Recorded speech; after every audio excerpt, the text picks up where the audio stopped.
Boa noite a todos. Eu sou a Valéria, o pessoal no centro me chama de Val, e nós estamos aqui diretamente da página do Centro Espírita 3 de outubro, de Varginha, Minas Gerais, às 8 horas da noite, para podermos trabalhar o livro, continuar o estudo do livro Evolução em Dois Mundos. Nós hoje vamos falar sobre o capítulo 13, Alma e Fluidos. Para iniciarmos, vamos fazer uma oração, pedindo à espiritualidade superior, pedindo aos nossos mentores, pedindo a Jesus que acalme os nossos corações, que abaixe nossa ansiedade, que faça com que as nossas mentes fiquem focadas naquilo que realmente é necessário para o nosso aprendizado, para as nossas experiências, para que a gente possa compor esse aprendizado às nossas experiências, para que a gente possa fazer na nossa mente uma tela de tudo aquilo que já ocorreu, para compreender de onde viemos, de onde veio tudo que existe na Terra, e para compreender a progressão de tudo isso. Entender que a evolução é um processo eterno, e que a gente está nesse processo já, desde que a gente foi criado enquanto espírito, desde o mineral, passando pelo vegetal, pelo animal, e agora no hominal. E temos ainda muitas etapas pela frente. Saímos do mundo dos instintos, estamos nas sensações, experimentando os sentimentos, segundo o Evangelho, segundo o Espiritismo. Então, vamos fazer o máximo possível que as nossas experiências com sentimentos possam ser as mais assertivas, as mais interessantes. Mas se não forem, tudo bem, que sirvam como aprendizado, que sirvam como lições para que a gente possa sempre, sempre, sempre evoluir. Esse é o nosso fado, evolução.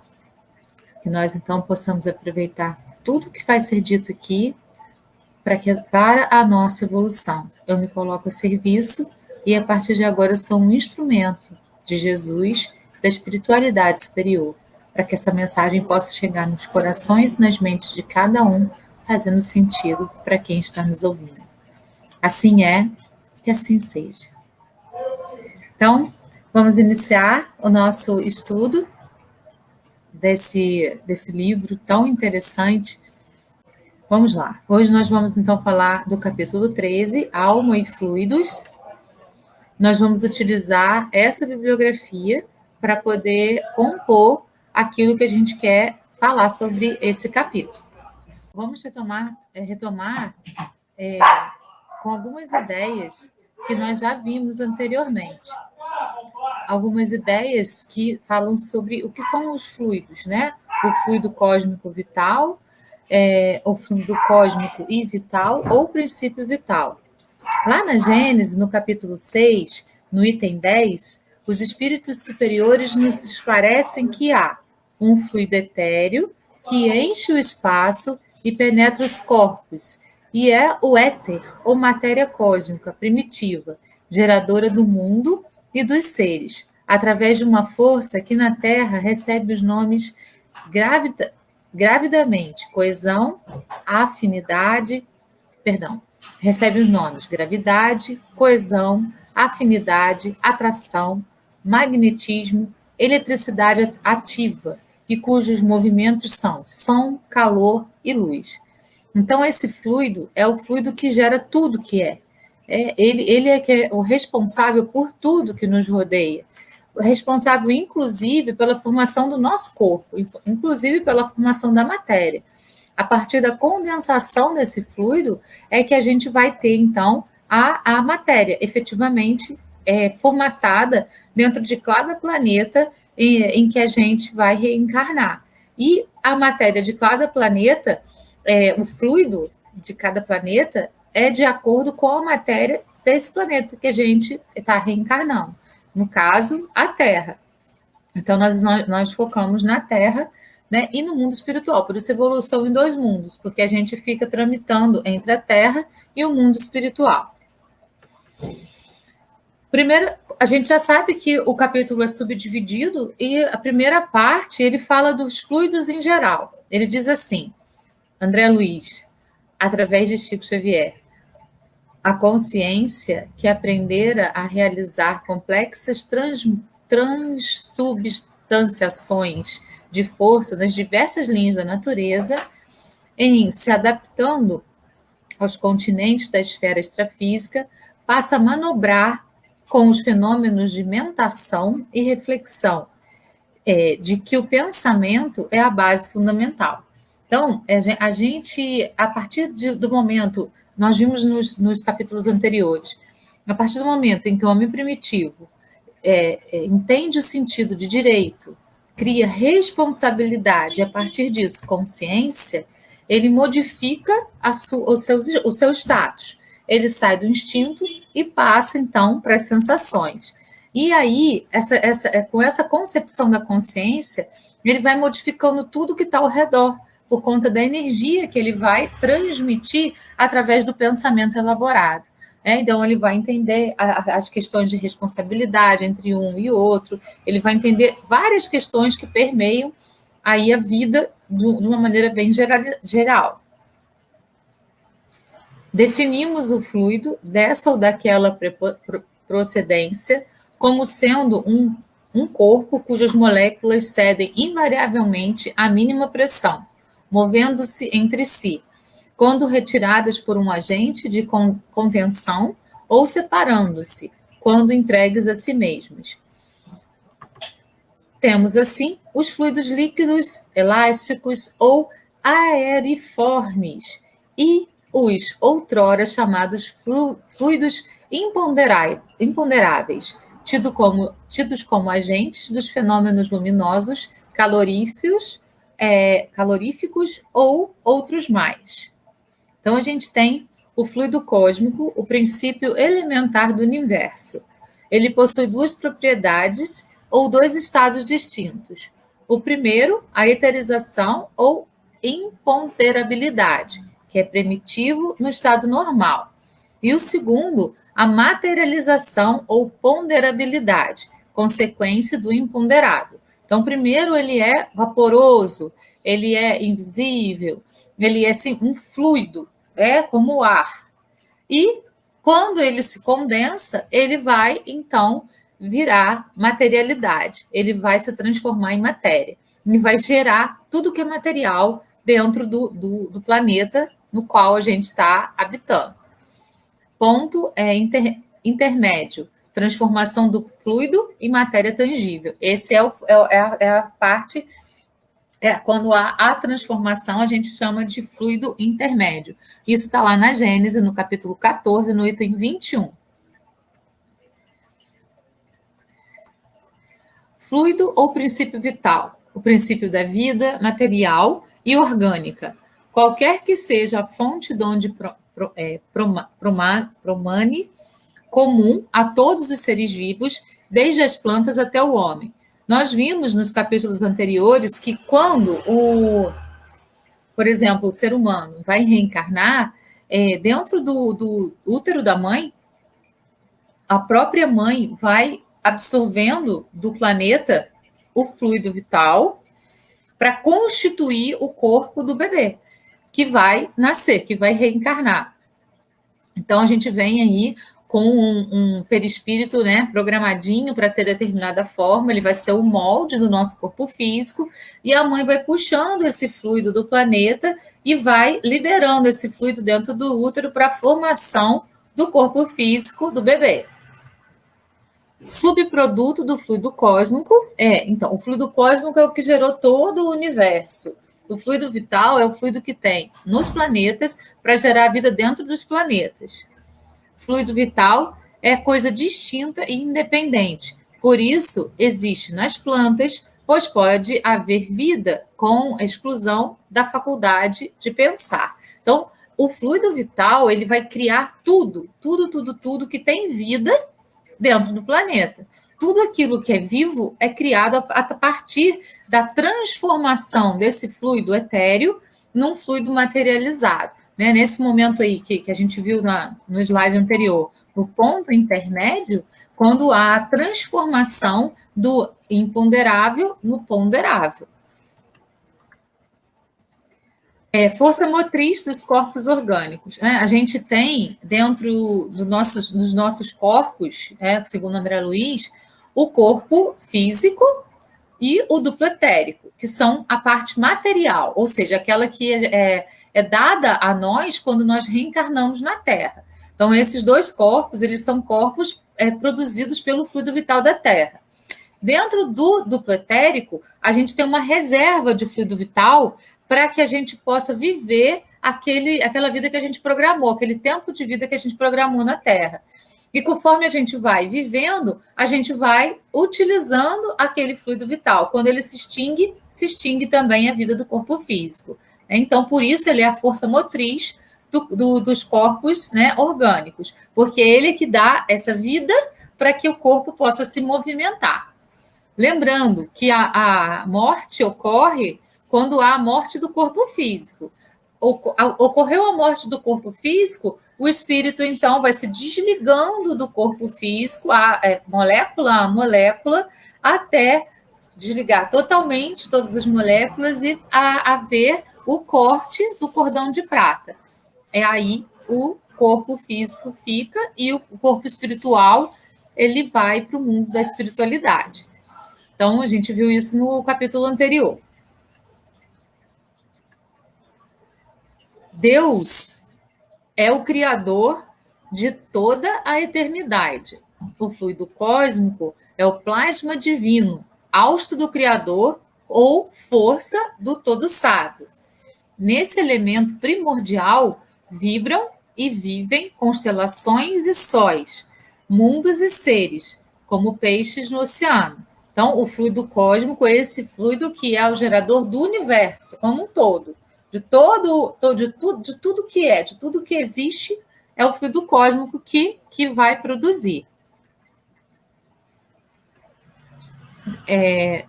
Grandes enciclopédias. Corpo sem forma própria, que toma a forma do recipiente que o contém, podendo sofrer escoamento.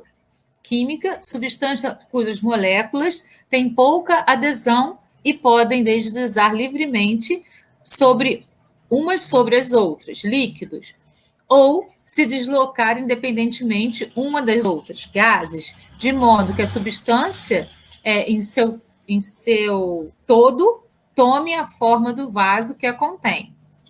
Física, nome genérico dos líquidos, dos gases e dos plasmas, que mantém em comum a propriedade de poder tomar qualquer forma sob efeito de forças tão pequenas quanto se queira. O espírito consciente adaptado aos continentes da esfera extrafísica passa a refletir e entender que o pensamento é a base fundamental. Entende então que fluido, corpo cujas moléculas cedem invariavelmente à mínima pressão, movendo-se entre si quando retiradas por um agente de contenção ou separando-se quando entregues a si mesmas. Pode ser líquido, elástico, aeriformes, que são gases, imponderáveis, provocam fenômenos luminosos, caloríferos ou outros mais. Então, essas definições do fluido. No plano espiritual, o desencarnado vai lidar mais diretamente com um fluido vivo e multiforme, estuante e inestacável, a nascer-lhe da própria alma, de vez que podemos defini-lo até certo ponto por subproduto fluídico cósmico. Esse fluido é o seu próprio pensamento contínuo, gerando potenciais energéticos com que não haviam sonhado. Na esfera nova de ações a que se vê arrebatado pela morte, encontra a matéria conhecida no mundo em nova ação vibratória. Considerando que o espírito é revestido de matéria quintessenciada, o perispírito é a sede das sensações. Ele, então, notará a diferença no solo do mundo espiritual, pois o que há é adequação de densidade e, por consequência, de percepção num e noutro. Então, quando a gente desencarna, a gente deixa na Terra o corpo físico e o do pretérico e vai para o mundo espiritual com o perispírito, que guarda o corpo mental e o espírito, segundo André Luiz. Então, quando a gente desencarna, a gente vai ter essa sensação do fluido mais viva, porque a gente vai compreender as coisas fora do corpo físico, porque o corpo físico, ele muitas vezes tira essas percepções fluídicas de nós, tanto que tem muitas pessoas que até duvidam disso, né? A partir do momento que o nosso corpo físico fica na Terra e a gente vai para o mundo espiritual com o perispírito, a gente tem essa sensação e essas percepções fluídicas muito mais vivas nas nossas experiências. E isso vai aflorando, né, cada vez mais em nós. Próximo parte do capítulo é fluidos vivos. No plano terrestre, seio tépito da vida, em que o princípio inteligente deve nascer, medrar, florir e amadurecer em energia consciente. Então, o fluido vivo, o fluido é aquele que vai dar vida às coisas que existem na Terra, certo? A gente está falando da Terra. Então, a gente tem, por exemplo, lá no mundo ainda mineral, a gente tem o poder da atração. Está lá em um consolador de Emmanuel. Depois a gente tem, no mundo vegetal, as plantas que estão lá, né, naquele movimento ainda sem pensamento, sem consciência de nada, sem pensamento nenhum. Elas não esboçam pensamentos, elas têm pequenas sensações de vento, água, né, de corte, quando a gente corta, enfim. Depois a gente vai para o mundo animal. O mundo animal, a gente já tem aí algumas percepções um pouco mais acentuadas. Mas a gente ainda não tem o pensamento, a gente aí tem instintos que vão fazer com que a gente faça determinadas coisas que já estão pré-programadas dentro da nossa mente instintiva. E aí a gente vem para o hominal, que a gente vai ganhar o princípio inteligente a partir do momento em que a gente consegue compreender o senso de direito, de responsabilidade e ganha consciência. Aí o princípio inteligente se forma. Como se forma? Se forma pela evolução do próprio ser humano e do cérebro do ser humano e pelas inspirações que os espíritos superiores vão jorrando em nós. E a gente vai tendo algumas percepções mais afloradas. Então, no momento que ele se torna nominal, ele acorda, conhece-se, possui-se e torna-se consciente, né? A partir do momento de que ele ganha consciência, a coisa começa a fluir de uma maneira bem diferenciada e a gente passa, então, para o mundo do hominal, para o reino do hominal. No plano terrestre, que é o seio tépito da vida, em que o princípio inteligente deve nascer, medrar, florir, amadurecer em energia consciente. A partir daí, quando a gente ganha essas noções de direito, responsabilidade e adquire consciência, a gente vai, então, a partir do princípio inteligente, ter todas as ideias de nascer, de crescer, de amadurecer e também depois de desencarnar. Então, a gente vai tendo a consciência de todo o processo da vida do corpo físico. Vida na espiritualidade é o próximo tópico desse capítulo. No plano espiritual, o desencarnado encontrará condições de tempo, dias e noite, semelhantes ao plano físico. Principalmente nas colônias, né, que ficam em torno da Terra, essas concepções elas vão ser bastante parecidas com a da Terra. Elas vão ter pequenas diferenças, principalmente quando a gente está alinhado com as colônias e vai para elas. Vamos lembrar o que a gente viu em capítulos anteriores? Para onde o ser desencarnado vai? Ele vai para onde o pensamento dele se afina. Então, o meu pensamento se afina com o quê? É para esse lugar e para a companhia dessas pessoas com as quais o meu pensamento se afina que eu vou, né? Então, vamos dizer que o meu pensamento se afine com determinados pensamentos de uma colônia específica. Eu vou para essa colônia que fica em torno da Terra. A gente tem vários lugares onde se estabelecem mundos espirituais, e alguns deles são essas colônias em torno da Terra.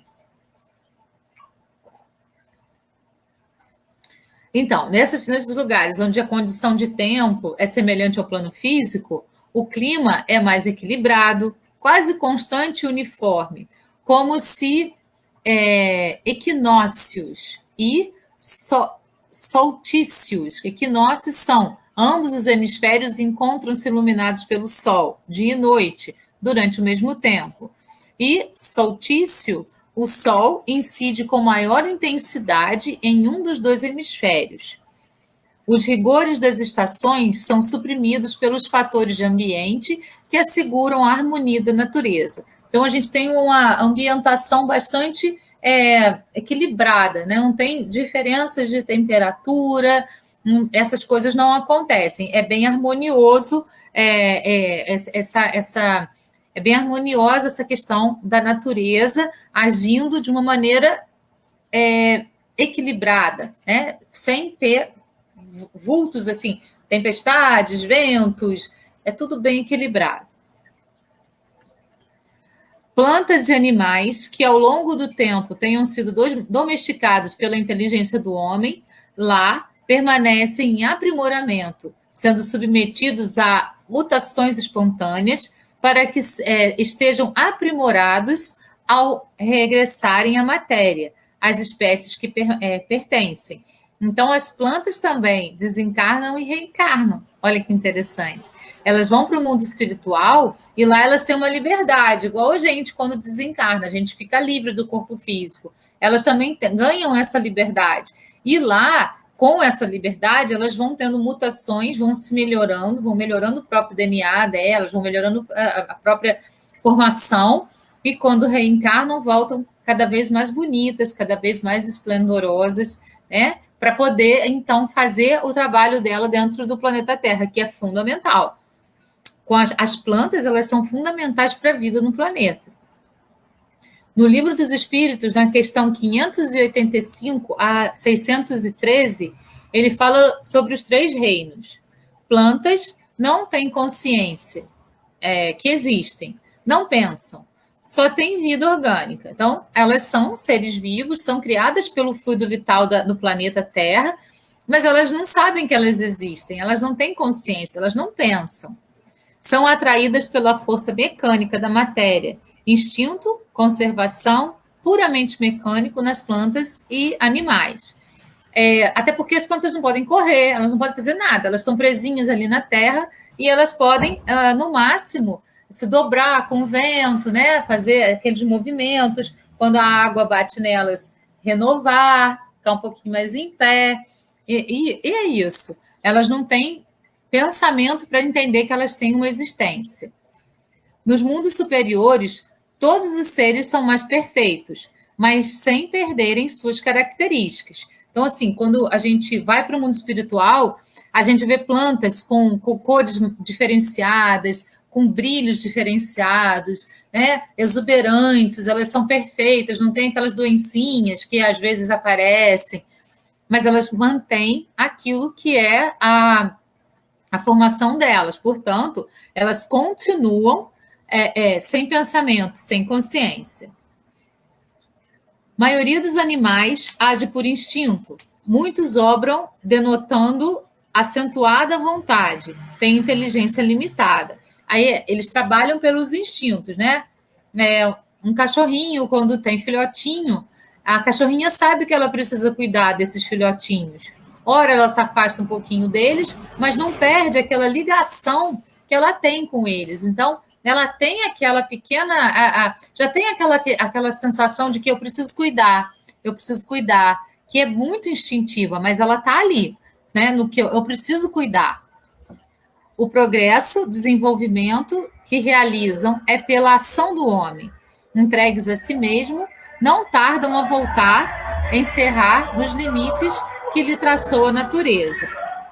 Quando nós adotamos um cachorrinho, adotamos um gatinho, qualquer que seja o animal doméstico, nós nos tornamos como se fossem os mentores dele. Assim como nós temos os nossos mentores que vão nos ajudando no nosso processo terrestre, nós também vamos ajudar esses animaizinhos. E conforme a gente trata, conforme a gente tem carinho, ou conforme a gente tem violência, eles vão aprendendo, né, dentro desse processo. Então, quanto mais a gente conseguir ensinar de uma maneira dócil, agradável a esses animais, mais eles vão se tornando espíritos vão ser dóceis, compreensivos.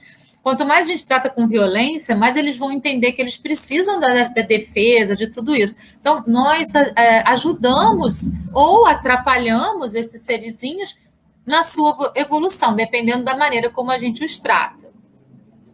Tudo na natureza se encadeia por elos que ainda não podeis apreender. Deus não se contradiz. Tudo se harmoniza por leis gerais da sublime sabedoria do Criador. Isso está na questão 604 do Livro dos Espíritos. Inteligência animal igual a vida material. Homem igual a vida moral. Então, o animal ele tem essa inteligência limitada dentro daquelas perspectivas daquela espécie e o que aquela espécie pode ou não fazer. Ele já tem esses discernimentos. O homem, ele diferencia-se do animal porque ele não vive somente na vida material. Ele já tem uma questão moral incutida dentro dele, que é o reino de Deus que mora dentro de nós e que desabrocha a partir do entendimento das questões de direito, responsabilidade e da consciência que aflora a partir de então. As plantas, pela configuração celular mais simples, atendem no plano extrafísico à reprodução limitada. Deixam descendentes que mais tarde volvem também à leira do homem comum, favorecendo, porém, de maneira espontânea a solução de diferentes problemas que lhes dizem respeito, sem exigir maior sacrifício dos habitantes em sua conservação. Próximo tópico, esferas espirituais. Vários espíritos têm informado que, imediatamente após o plano físico, está subdividido em várias esferas, cada uma com densidade moral diferente, indo das esferas mais densas da crosta até as mais elevadas. Da mesma forma, na parte física da barisfera, núcleo da Terra, a ionosfera, região aérea, de 60 a 700 quilômetros acima do solo, há múltiplas camadas, ora incandescentes, ora líquidas, ora de grandes cavidades, ora de placas tectônicas, muitas delas cobertas de grandes massas de águas oceânicas. Então, nós temos, não é somente a colônia, né, que o André Luiz apresentou para a gente, nosso lar.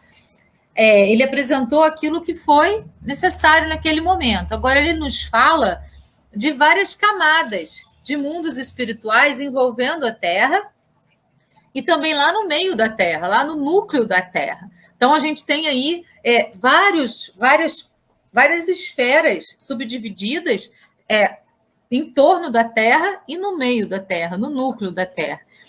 E a densidade delas é que vai as diferenciar. E para onde nós vamos? De acordo com, como a gente já falou, de acordo com o que o nosso pensamento, a nossa densidade está propício a. É semelhante à constituição natural do planeta, interna e externamente. Assim, na barisfera, a ionosfera, múltiplos círculos de força e atividades na terra, na água e no ar. Nos continentes, esferas de civilizações e nas civilizações as esferas de classe, a se totalizarem numa só faixa de espaço. Então, está tudo aí. Né? Não existe só o mundo material que a gente vê na Terra. Existem outros mundos também, né? Nos envolvendo assim, em torno de nós e no meio da Terra. Não somos somente os seres que nós vemos que habitam o planeta. Também os seres invisíveis habitam o planeta. Por escolha, no caso de seres muito evoluídos, ou por necessidade, no caso de seres que desencarnam e precisam reencarnar. Né? E, às vezes, por ignorância, vão para as partes mais densas, né? Dentro desses mundos espirituais que estão aí em torno e no meio da Terra. No mundo espiritual, regiões de matéria sutil que circundam a Terra, de divisões vastíssimas, estão as povoações felizes e menos felizes, tanto quanto as aglomerações infernais de criaturas desencarnadas que, por temerem as formações dos próprios pensamentos, se refugiam nas sombras, receando ou detestando a presença da luz. Reparem o que ele falou. Pessoas que têm medo do próprio pensamento, que abominam o próprio pensamento, elas se escondem nas sombras. Reparem que tudo é escolha nossa, né? Não tem alguma coisa que fale assim, isso aqui eu não escolhi, eu fui jogada aqui. Não, tudo é escolha nossa, de acordo com aquilo que a gente vibra, de acordo com aquilo que a gente acredita, de acordo com aquilo que a gente pensa e emana, a gente vai, então, estar junto. A gente vai compactuar aquilo com outros semelhantes a nós. Centros encefálicos é o próximo tópico do capítulo. O plano espiritual é dividido em vários setores de ação e luta. Ali, a consciência desencarnada conhecerá o resultado de suas próprias criações na passagem pelo campo carnal, através dos reflexos receptivos em seu pensamento, base fundamental, fluido em que se lhe imprimem os mais íntimos sentimentos e que lhe definem os mais íntimos desejos. Repare que o pensamento é um fluido também. A partir do momento que a gente joga esse pensamento no universo, a gente está criando um fluido e a gente está criando uma atmosfera em torno de nós com esse fluido. E esse fluido vai atrair pessoas encarnadas e desencarnadas para perto da gente. Quando a gente desencarna, é o mesmo movimento. A gente vai ter pensamentos. Esses pensamentos são fluidos que vão reverberar em torno de nós. E aí a gente vai atrair pessoas, situações e lugares de acordo com aquele nosso pensamento, que vai ser o retrato também dos nossos desejos. Por isso, orar e vigiar é uma lição que a gente tem que aprender sempre, né? As pessoas de fora, elas podem, muitas vezes, chegar para a gente, falar coisas que a gente não gosta, a gente não queria ouvir aquilo, tudo bem. Só que a gente se desequilibrar com aquilo ou continuar equilibrado é nossa escolha. Porque se a gente estiver no orar e vigiar, a gente vai se equilibrar. Mesmo que a pessoa faça uma coisa bem desagradável para a gente pode se equilibrar. E se a gente consegue se manter no equilíbrio, a gente está vibrando positivamente. Se a gente se desequilibra, a gente faz o nosso campo vibracional cair e a gente compactua o mesmo pensamento daquela pessoa que veio para nos desequilibrar. A gente deu para ela o que ela quis. E a gente perdeu o que a gente tinha até ali. Percebe? Então, é tudo nesse movimento. E é aí que a gente precisa aprender a trabalhar. É para isso que a gente está na Terra. Para aprender a trabalhar esses fluidos que a gente mesmo gera, para que eles sejam sempre fluidos renovadores e que atraiam coisas positivas para a nossa vida. Isso é muito difícil, mas não é impossível. É trabalho diário, porque a gente, às vezes, passa por situações que fazem com que a gente deixe nosso campo vibracional baixar. Mas a gente pode entrar no orar e vigiar para poder ir elevando esse campo vibracional. Lembrando que orar e vigiar não é o que vem de fora, mas são as tendências que vêm de dentro. Aquilo que nós temos dentro de nós e que nós precisamos trabalhar. As nossas sombras. Aquilo que a gente precisa aprimorar em nós para que a gente possa se tornar cada vez melhor. Lembrando também que as nossas sombras não são nossas inimigas. Elas são nossas treinadoras. Então, se nós temos sombras do que são sombras, sentimentos que não são muito interessantes, que a gente não gosta de ter, elas vão treinar a gente para a gente poder passar por aquilo e transmutar aquilo em luz. Então, é muito importante a gente ter essas consciências aí todas. Centros encefálicos. Os orientadores divinos associaram-se-lhe no cérebro em movimentos sincrônicos de trabalho e sintonia. Daí a gente tem o centro coronário, que é no topo da cabeça. Instalado na região central do cérebro, sede da mente, centro que assimila os estímulos do plano superior e orienta a forma, o movimento a estabilidade, o metabolismo orgânico e a vida consciencial da alma encarnada ou desencarnada. Supervisiona os outros centros vitais. Então, a gente já viu isso lá no capítulo 2. A gente tem um centro de força coronário no topo da nossa cabeça. Ele é o que recebe tudo que vem do cosmo e da espiritualidade superior. E ele vai transmitir para os outros centros coronários aquilo que foi enviado para ele. E ele vai trabalhar esse equilíbrio dos centros de força, perdão. Ele é o centro coronário e vai trabalhar o equilíbrio dos centros de força e transmitir por os outros centros de força as informações que ele recebeu. Vasto sistema de governança do espírito é aqui, né? Então, por exemplo, quando a gente fecha os olhos em oração e a gente vê uma luz violeta, uma luz lilás,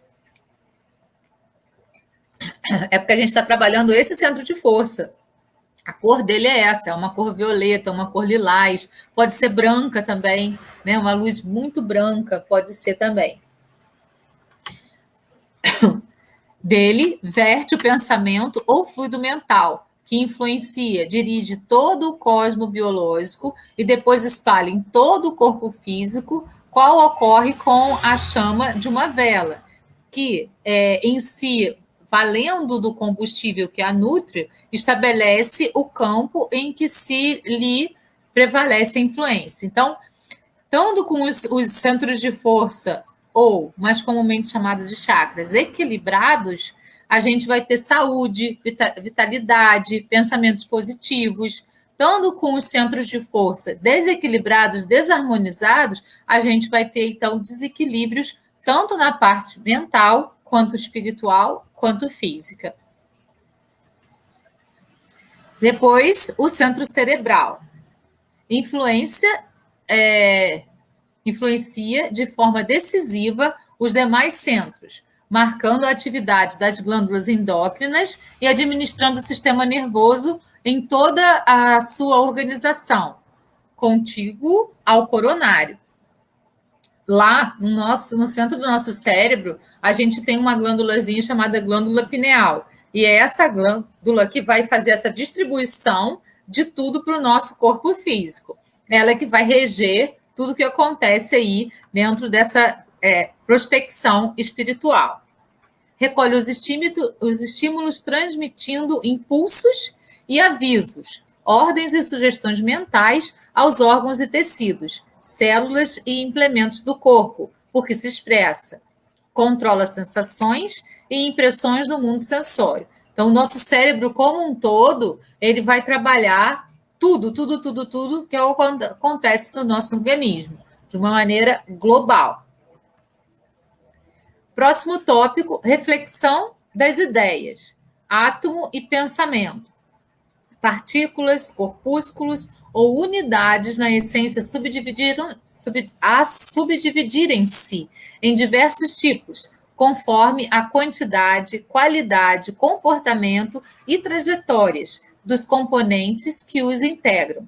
Forças vivas e poderosas na própria contextura ou composição. O pensamento, forma de processo mental ou faculdade do sistema mental.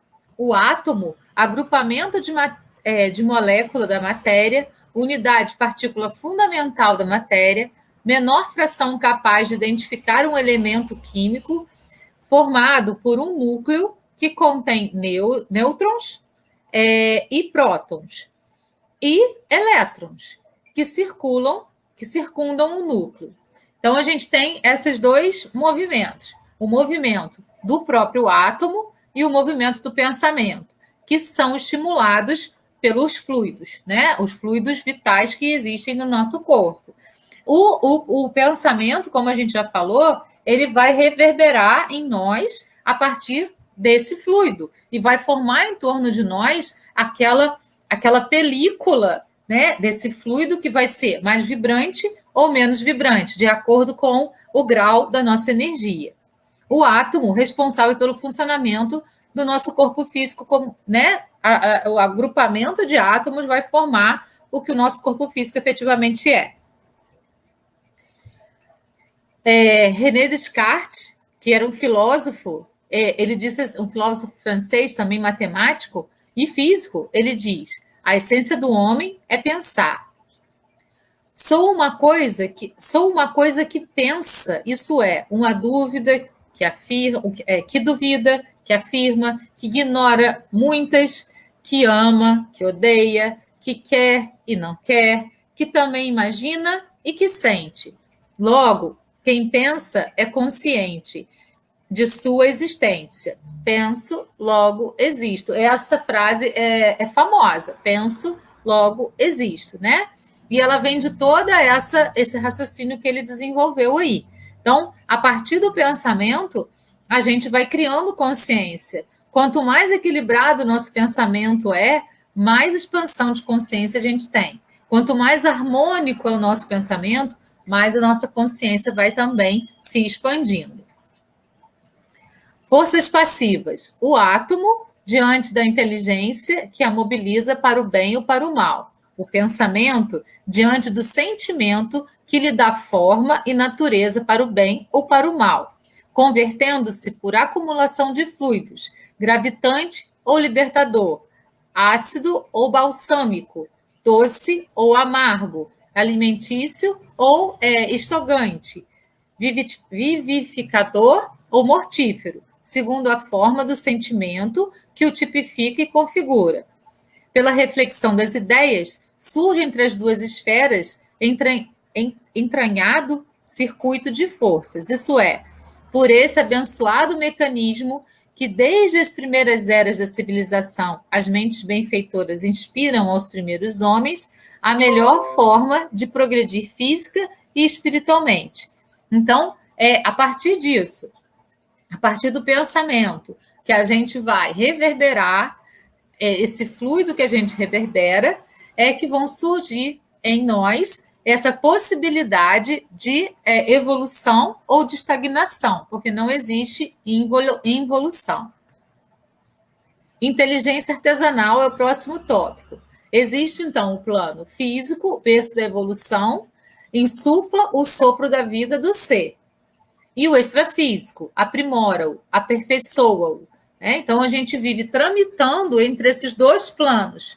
Ora encarnado num planeta como a Terra, ora desencarnado no plano extrafísico. A gente vive tramitando aí para fazer com que a nossa evolução possa se perpetuar. Reencarnação multiplica as experiências, somando-as pouco a pouco. Então, na reencarnação, a gente vai tendo experiências dentro do corpo físico, que são experiências, então, mais difíceis, porque a matéria, ela nos reduz, ela nos condensa. E quando estamos na matéria, temos o dom do esquecimento, para que a gente possa, então, começar do zero, né? E trabalhar todas as nossas capacidades com o zero, zerando, né? Recomeçando tudo. A desencarnação subtrai-lhes lentamente as parcelas inúteis ao progresso do espírito e divide os remanescentes, definindo os resultados com o espírito se encontra enobrecido ou endividado perante a lei.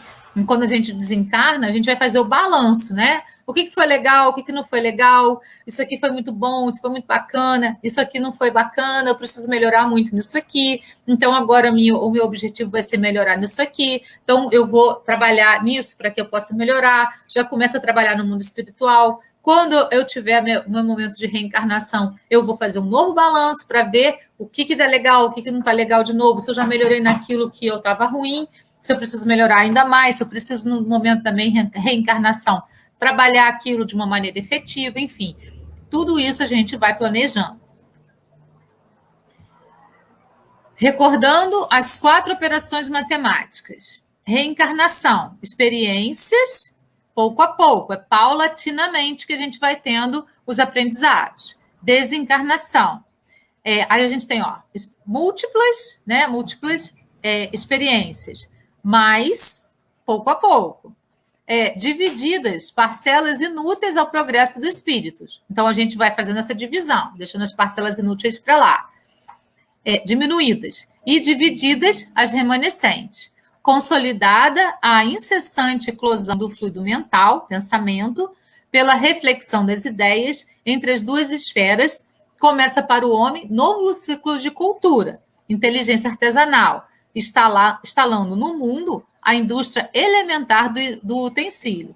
Então, o homem ganha a possibilidade de reflexão sobre aquilo tudo que aconteceu. No momento em que ele reencarna, desencarna. Ele vai fazendo todo esse balanço da sua vida e refletindo sobre tudo o que aconteceu. Pela inteligência artesanal, o habitante do Império Verde, era paleolítica, encontra meios de efetuar com mais segurança velhos atos instintivos, utilizando o varapau para alongar o braço na colheita dos frutos dificilmente acessíveis, fabricando anzóis e arpões que lhe substituem os dedos nas profundezas das águas, burilando o sílex, pedra dura, que lhe veicule a energia dos punhos e plasmando a roda, que lhe poupe, de alguma sorte, o sacrifício dos pés. Então, tudo isso foi soprado para que eles pudessem, então, intuir e criar todas essas ferramentas aí para facilitar a vida dele. Em verdade, a mente da era paleolítica mostra-se ainda limitada na citura, mas não tanto que não possa absorver, embora em baixa dosagem, as ideias renovadoras que lhes são sugeridas do plano superior, sempre sugeridas. Então, eles vão captando essas sugestões e, a partir disso, realizando as coisas que são pertinentes naquele momento. Era paleolítica, também conhecida como Idade da Pedra Lascada, primeira fase da Idade da Pedra.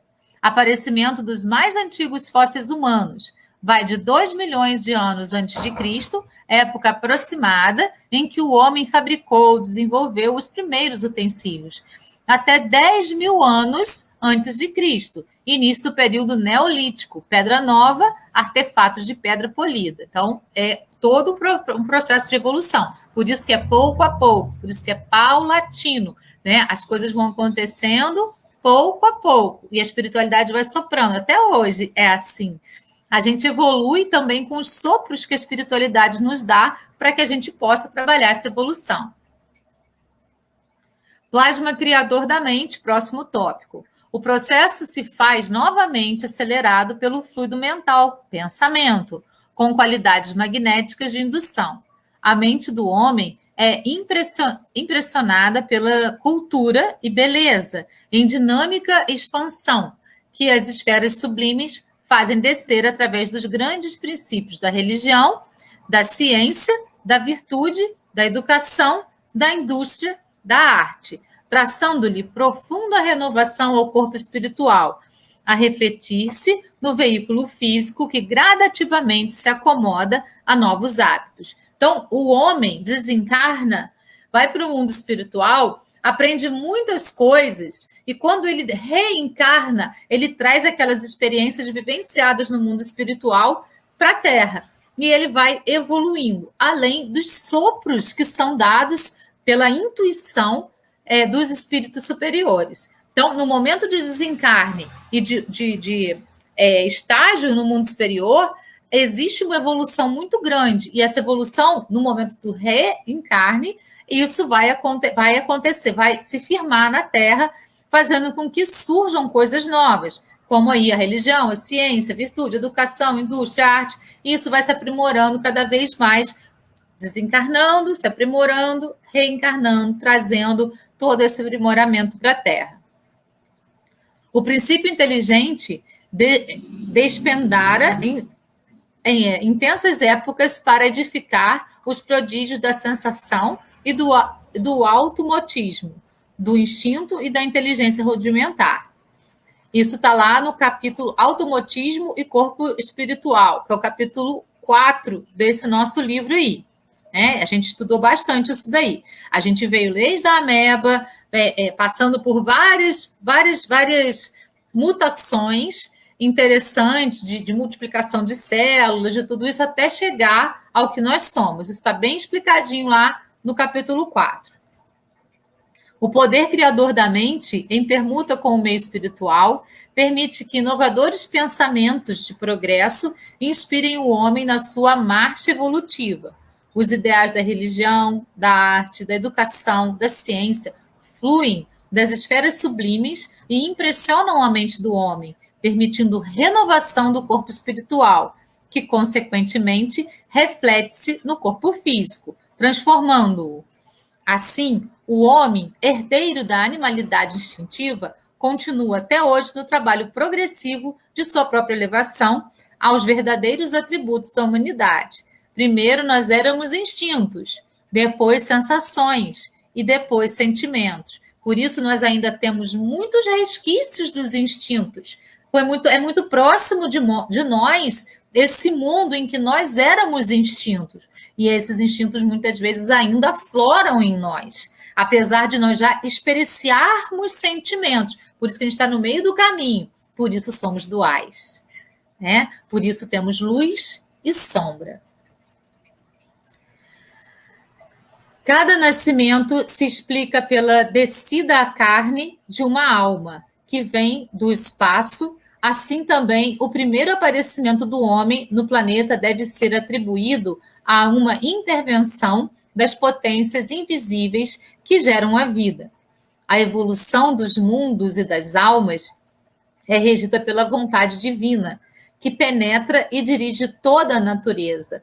Mas a evolução física é uma simples preparação para a evolução psíquica e a ascensão das almas. Prossegue muito além da cadeia dos mundos materiais. Por isso que quando um espírito ele evolui de uma maneira grandiosa, ele não reencarna mais num planeta como a Terra, por exemplo. Ele vai reencarnar num planeta mais evoluído. E ele não vai mais precisar da roupagem de um planeta de provas e expiações, porque ele já evoluiu, esse espírito, e ele agora precisa de uma matéria mais etérea e não tão densa quanto a da Terra. A evolução da alma não depende da evolução do espírito.